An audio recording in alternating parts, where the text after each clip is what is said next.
My name is Rico and I'm here with the foremost authority in Madden, D-Train Harrison. And we're going to talk about the top 10 players in Madden history. Train, we got a lot of great players to talk about today. Who jumps out at you first? Before we get to the top 10, I think we should give honorable mention. Now, there's so many players out there, you know what I mean, that they're great players. You know what I mean? You consider them great players, I would consider them great players, America would consider them great players. So let's start with those guys first. So I guess we'll start in the South and work our way up. We got Dish Drew, DC from the BFL. They're not quite top 10 players, but they did make names for themselves in the Madden community. Yeah, early in the community, this is the NWS years. Madden probably be split up into 3 different segments. I would say the NWS version, Madden Challenge version, and then what we call new school now, the 360, next generation. So these guys came up in the NWS era. So I mean, they were very good players, and had not this other stuff come along, they definitely be top 10. We can't forget about Baltimore. You got Top and you got Cocky Lou, the best two-back I believe that we've ever seen. Yeah, Cocky Lou had a great two-back. I had the pleasure of playing him several times. Or the displeasure, as I remember. No, I didn't have the displeasure of playing him. I played him several times. I think we probably won it. But they had the game plan for me. But that guy had a great two-back. So I mean, he had the best two-back I've ever seen. Speaking of which, and we'll touch on this later, Champ and Realist also ran two-back in that same 03 year, along with Untouchable, who was the first ever Madden Challenge champion. Where would you rank their offenses in 1, 2, 3, 4? Number 1 would be Realist. I think with some of the things that he was doing, frustrated players. I know Morris Chestnut, a good friend of ours, he was very frustrated at Mega Bowl, trying to defend Realist offense. So I mean, I would put him at number 1 as far as offensive lines. I think the other players, who else? Cocky, Champ, and Untouchable. I would say Cocky probably had the second best, and then Champ and then Untouchable. Now, Untouchable feels that he should definitely be a top 10 player because he was the first ever Madden Challenge champion. I believe Untouchable isn't in the top 50. But that's just my personal opinion. Well, I mean, when you talk about all-time players, you got to look at longevity. You got to look at the accomplishments. You got to look at the people that they played against. And if you look at it that way, he belongs in a different category. He's definitely in the top, but in a different category. He definitely belongs in a different category, according to me. We're also going to talk about some of the forefathers in the Madden community from the Texas area.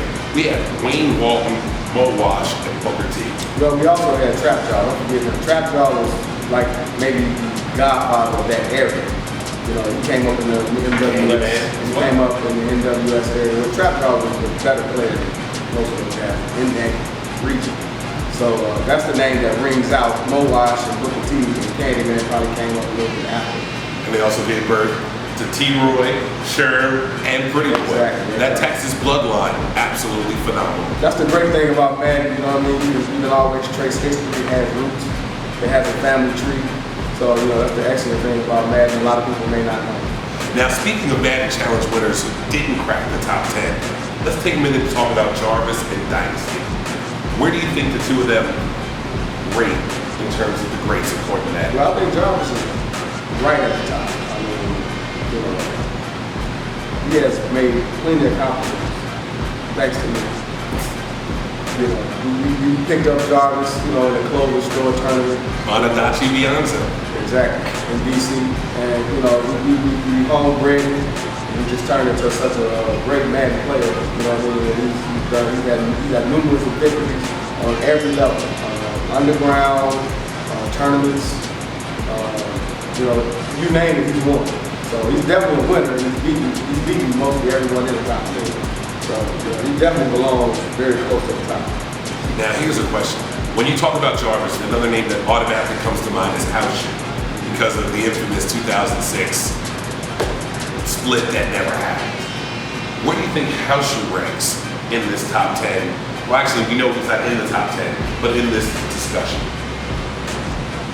Unfortunately, he's in my top 10. Now let's begin. Actually, that might be a great place for us to begin. The number 10 player. Trey, do you have House Shoe? I have House Shoe as number 10. What's your case for House Shoe? This is my case for House Shoe being number 10. House Shoe came in with a different style. I think it was a more changing of the guard type game style that he had. He was definitely under the radar. No one ever saw him coming. He didn't use the typical things that we do in Madden.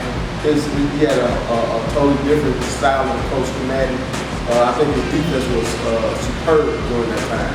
And you know, many of the top players had major trouble. Major trouble.